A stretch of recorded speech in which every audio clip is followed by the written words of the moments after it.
Welcome back to the Inner Compass. I am your host and your host, Sasha. And we made it 10 episodes.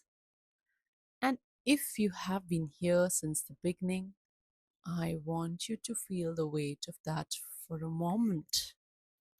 You showed up week after week for yourself, for this practice of looking inward honestly and with courage. And that is not a small thing. That is, in fact, one of the bravest things a person can quietly choose to do. Today, this is a finale of the series, the end of the inner work, release, and rebuild. And I chose the topic for this episode deliberately because after everything we have explored, the letting go, the patterns, the boundaries, the moment of finally letting yourself to be seen, there is only one thing this journey can end with. Home. Not a house, not a city, not a relationship or a role or an achievement. Home as a quality of relationship with yourself. We all stay in our homes, but the question is, are we really being home with ourselves? The feeling, quiet, steady, unmistakable of being exactly where you belong, of being for the first time in perhaps a very long time, at ease inside your own life. That is where we are about to go today. And I cannot wait to take you there. Before we go where we are heading towards, I just want you to take a moment and look back at how far you have come. We began the show by asking what it means like to feel lost. And we discovered that feeling lost is not end of something, but the beginning of something beautiful. Just like my show, that is the Inner Compass. We rebuilt trust in ourselves. That quiet, radical act of listening to the voice inside that knows even when the mind argues. We discovered the power of small daily healing habits, the ordinary, unglamorous, life changing practice of tending the garden even when no one is watching. We found out some footing when life broke the plan. We learned that you are not starting over, but you're choosing to start differently with more wisdom, more clarity, more self knowledge than you had before. We built peace not by waiting for the storm to pass, but by finding the eye of it. And then we went deeper. We opened our hands and released what we had been holding in a clenched fist long after the time to hold it had passed. We saw our patterns clearly, perhaps for the first time, and we closely chose one small brave choice at a time to do something different.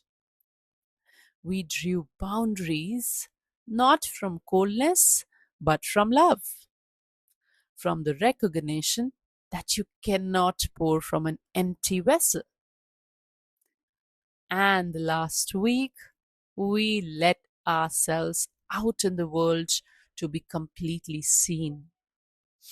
We stepped out from behind the management, the performance, the carefully curated version of ourselves, and we came out as real as we could. That is the 10 episodes of choosing yourself, 10 weeks of inner work, and now we arrive. So, what does it actually feel like to be at home in yourself? Not in theory, not in the language of self help or spiritual practice, but in your actual body on an ordinary Tuesday in the middle of your real life. I want to describe it, and I want you to notice if any part of you resonates and recognizes what I am going to say. It feels like your shoulders dropping, not something fixed itself, but because you stopped bracing it. It feels like the voice in your head becoming not silent, but kinder, less a critic cataloging your failures and more a companion noting what is real. It feels like making a decision and trusting it. Not because you're certain it is perfect, but because you trust the person who made it. It feels like being in a full of being in a room full of people and not monitoring how you're being perceived, but just being there, just present, just you. And it might feel like the future being something you moved forward rather than something you brace against. It feels like rest, not as something you earn after exhausting yourself, but as something you are permitted to inhabit. It feels like being on your own side, not perfectly, not every day, not without the difficult moments and the doubt or the grief or the human struggle, but underneath all of that, a ground, a steadiness, a place inside yourself that remains even when everything around you shifts. That that I call is home. And do you even realize that it has been inside you the entire time? So why do many of us spend so much of our lives away from this place? Were we told directly or indirectly that home is somewhere outside of ourselves?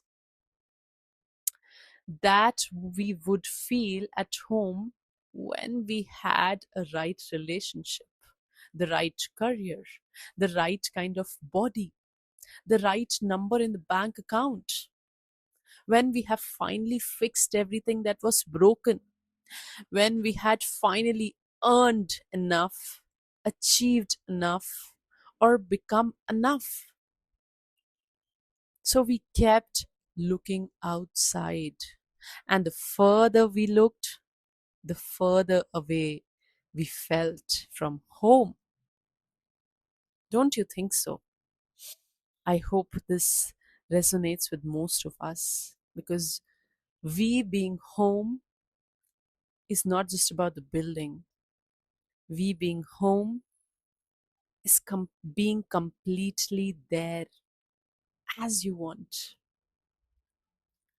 We mistook motion for progress, productivity for purpose, being needed for being loved, and all of the while, the home we were searching for was not anywhere we were looking. It was in the one place we had never thought to look, within us, inside us. We had been trying so hard to improve, fix, change, and upgrade. Here is what I know to be true after everything we have explored. Coming home to yourself does not mean arriving at a finished version, the best version that we want to be. It does not mean you have healed everything, resolved everything, or become someone who no longer struggles. It means you have stopped treating yourself as a project to be completed and started treating yourself as a person to be inhabited. That shift from project to person is everything that we need. Think about it. We all the time were with ourselves, just the acknowledgement, just how we treated ourselves, that was required. And the focus, instead of being outside, if we put it in ourselves, we will return back to home. Here is the reframe I want to create within yourself today. Home is not a destination that you reach once and stay in forever. It is a place you return to again and again, as many times as it life takes you away from it.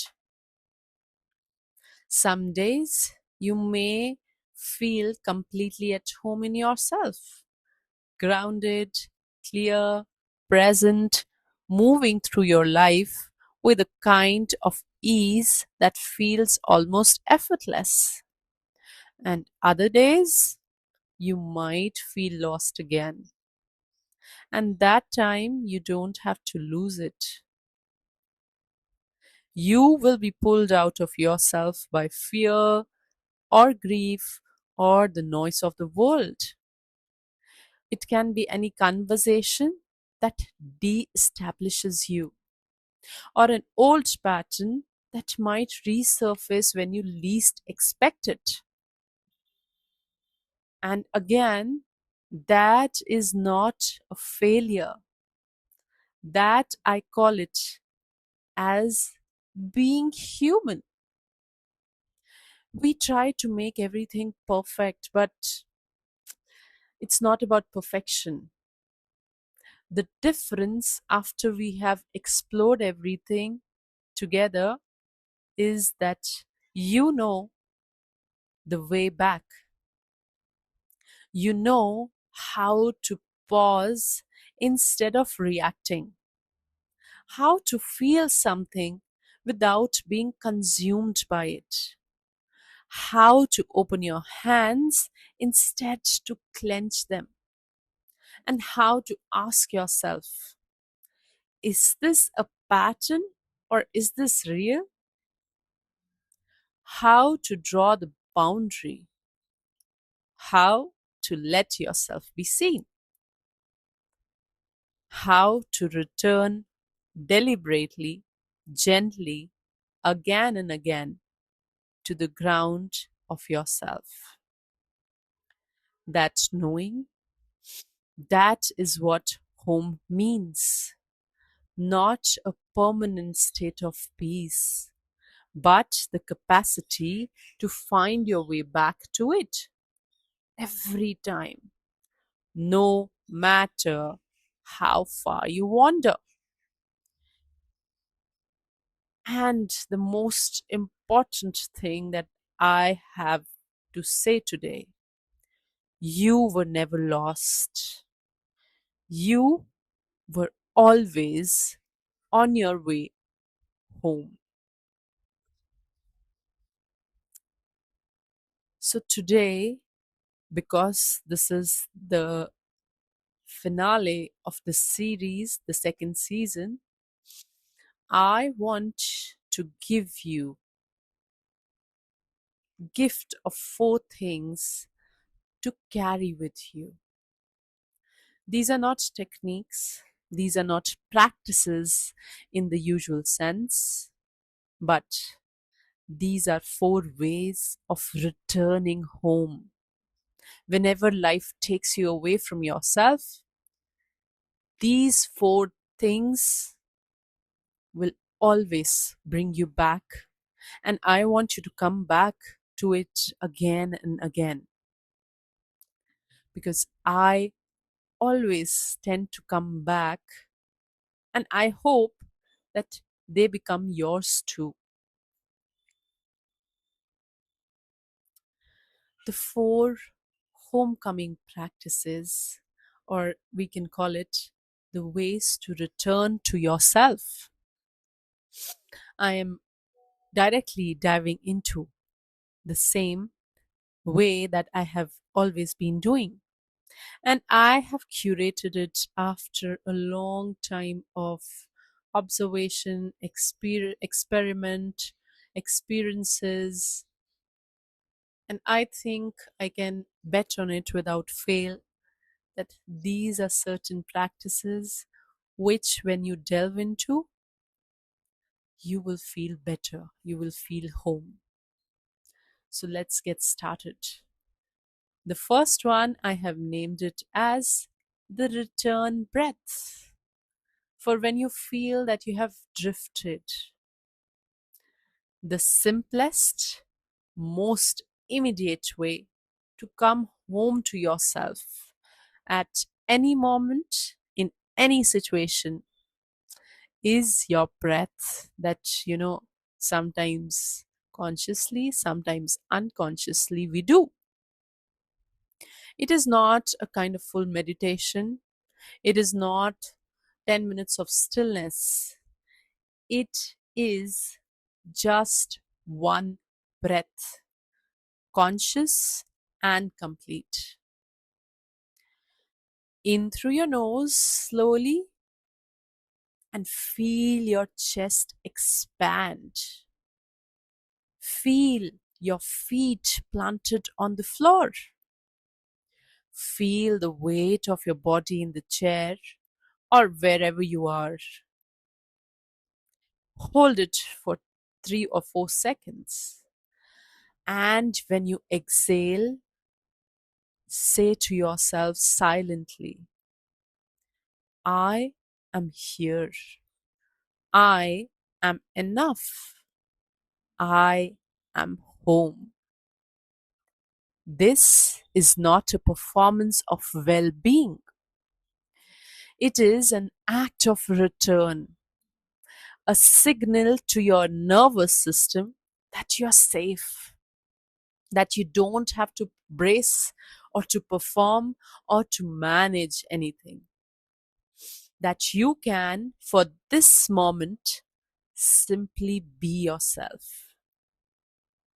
I would not recommend today to do it once a day or to do it in the middle of a difficult meeting, but to do it before you get into something, before you open a hard conversation, before you have to step into an interview, before you have to go for a meeting that you find difficult.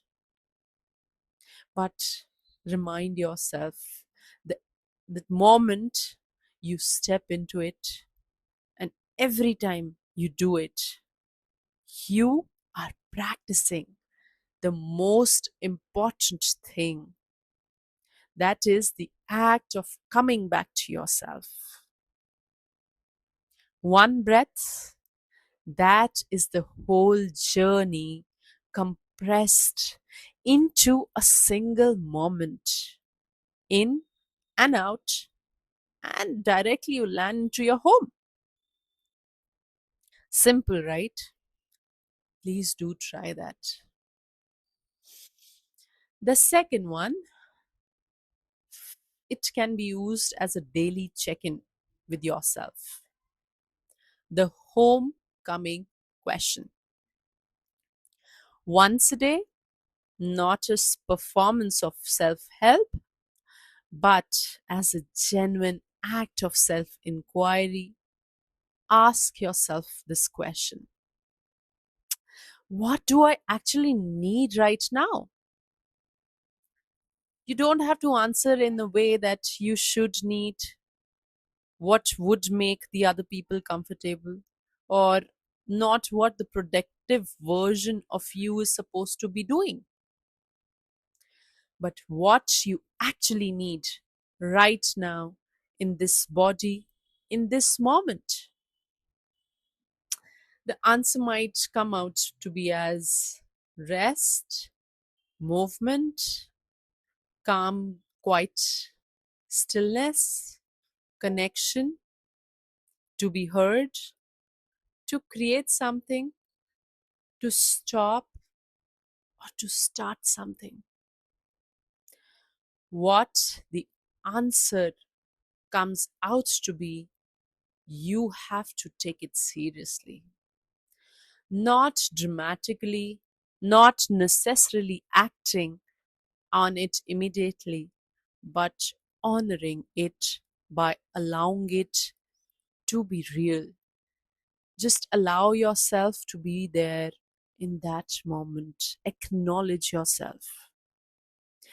Because a person who regularly asks themselves what they need and takes that question seriously is a person who is at home in themselves. And that practice, more than any other, is what builds the ground beneath you. What do I actually need right now? Ask it every day. And don't make it up. Answer yourself honestly. Act on it when you can. It's not just that, you just have to, purchase something and you step into it and abhi leke aata ho. Nahi. No, go slow. Maybe you can take the first step that you have decided. You can just check that out, what becomes easy, right? It is the simplest possible form of coming home. Try that. The next one, this is the most healing experience I've already shared, but I also want my listeners to try themselves. And deliberately, I've named it as the letter to yourself. This practice I am most personally attached to, as I mentioned, and I want you to try it too. Write a letter to yourself.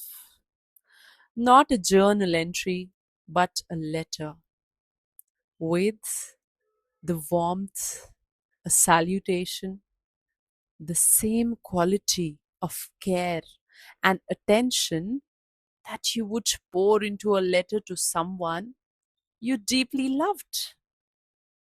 I know this is something kind of old school for many of the new generation people, but when you do it yourself, when you do make a note of your own handwriting, that is that you are acknowledging your own words.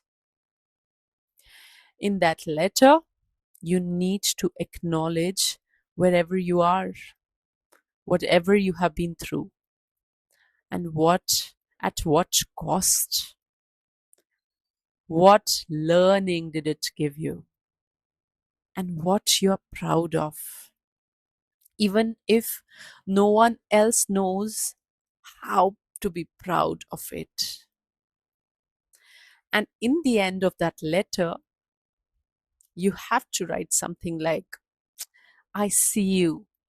I know you hardly have been facing this and how hard you have been trying. And I am not going anywhere but just being there with you to support you completely. Trust me, when you do this, you have to keep that letter with you and you have to give it just a reading when you feel that you have moved away, drifted away, and you will have the feeling that home is just within you. Because the most reliable witness of your life, the one who has been there for every chapter, every loss, every small, invisible act of courage, is you. And that witness deserves to be heard. Write the letter you have been waiting for someone else to write to you. Because the most important love letter you will ever receive is the one you finally write to yourself. The most healing action that you can take towards yourself is writing a letter, just one letter. And trust me, it will change the way you look at life. And the last one, keep the compass. See, healing or knowing yourself or the self work is the ongoing practice. It's not that, you can build one thing in one day. It takes time, it takes all the energy and the focus. So do it every day. Small things that matters. The inner compass, the name of the show, is not a metaphor. I chose it lightly. A compass does not tell you where to go, it tells you where you are relative to where you want to be. Your inner compass works the same way. It is not a voice that tells you exactly what to do. It is a felt sense, a subtle but unmistakable orientation that tells you whether you are moving forward toward yourself or away from yourself. The practice is simple. Keep consulting it, keep checking the direction. When you have to face a decision, small or big, just pause, breathe, and ask yourself, does this move make me step towards my home or away from it? Does this feel like expansion or contraction? Does this honor who I am becoming or who I was told to be? The compass, which is built within, is always working. The only question is whether you are readily, steadily, consistently listening to it. Listen, trust it, let it lead you home again and again and again, as many times as it takes. Your inner compass was never broken. It did not need the healing or the repair. It was just waiting patiently, quietly for you to come back to it. And now you have. Keep listening, keep following.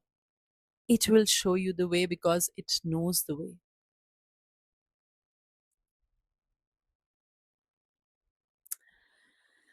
So I want to close today this episode by saying to every single person who has listened to this show, to the one who found episode 1 on a hard night and felt for the first time in a while like someone understood, to the one who has been doing the inner work quietly in the dark, without anyone knowing, without any guarantee it would lead anywhere, to the one who is still in the middle of it, still healing, still figuring it out, still some distance from the home we have been describing today. I see you. And I want to say this with everything that I have. You are not behind. You are not too broken. You are not too much. Or you are not too late or too far from where you are supposed to be. You are exactly where you need to be. And exactly where you are is where the journey continues. Home is not a place for you to arrive at once. It is a practice, a journey, a returning, a choice we have to make again and again to come back to yourself with all the honesty, compassion, patience, persistent love that you deserve. You already have everything you need. The compass, the inner compass that I'm talking about, or I've named it as, is inside you. And it is pointing home. It always has been. And with all of my heart, I want to thank you. Thank you for being here. Thank you for every listener, every share, every message, every rating. You are the reason this show exists. And you are the reason the next series is about to begin. Together we heal, together we grow, together we rise. One more thing, this is not the end. It is the beginning of something even deeper. Series 3, The Inner Work, Conscious Living, is coming. And you, my listeners, have helped me shape it. Because the next 5 episodes come from what you have asked me, told me that you needed. You asked me about the cycles that you have been carrying, the karmic patterns that repeat across your life, and you feel stuck. Perhaps it can be from your lineage. You have asked me about balance, the real kind, not the Instagram kind. You have asked me about the presence, what it means to actually be here in your one life in this moment. You asked me about waking up to yourself, to your choices, to the life you're quietly creating every day. And we will end with an episode that I have been working toward since my episode 1. The whole you, which will be the grand finale of the inner compass. And I am so excited that I cannot wait to go there with you all. I feel so grateful. A heartfelt thank you to each one of you for the support, love, feedback, comments that I get. Thank you, thank you, thank you so much for building me up, for building this show. So, in the end, I would just like to say, as my closing statement, you were never lost. You were always on your way home. So, I will see you in the next one. Have a good time. All the best. Keep growing. Keep learning. I'll see you in the next one.